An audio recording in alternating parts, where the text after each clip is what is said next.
que já está pronto, está liberado para o seu desfile.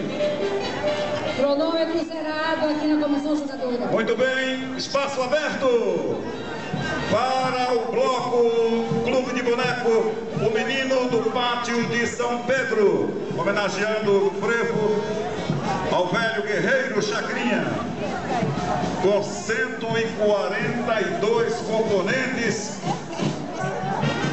Vai ser muito frevo no pé. Agora é a hora do frevo. Vamos embora, vamos cair nessa.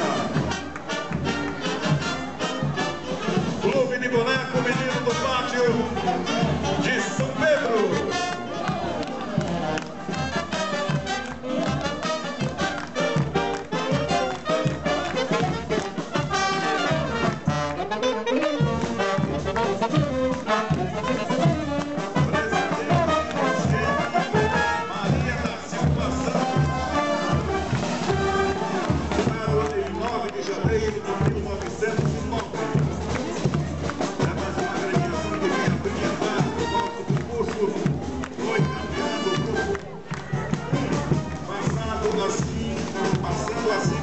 Especial desde 2010 e 2012, ficou em quarto lugar.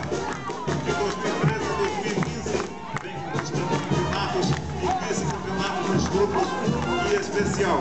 Voltando este ano ao grupo especial. Clube de Boneco, o menino do pátio de São Pedro.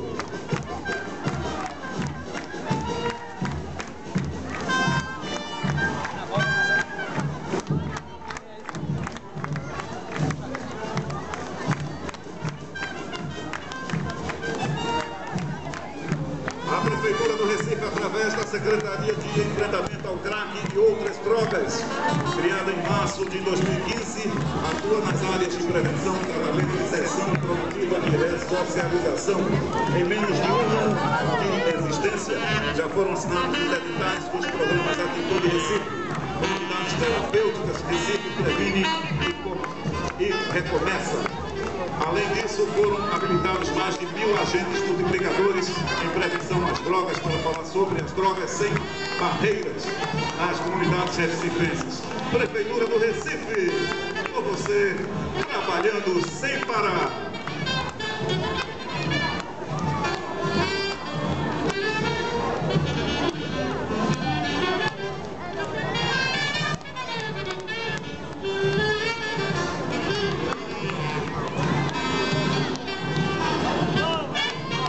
Recebemos aplausos dos foliões que se encontram nas arquibancadas, prestigiando este concurso maravilhoso. Clube de Boneco, menino do pátio de São Pedro. Aproxima-se da comissão jogadora.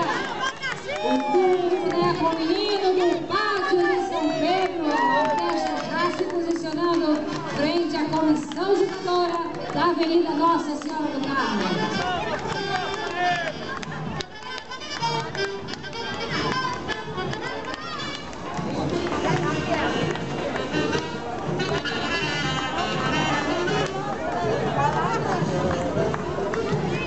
Homenagem do frevo ao velho guerreiro Chacrinha.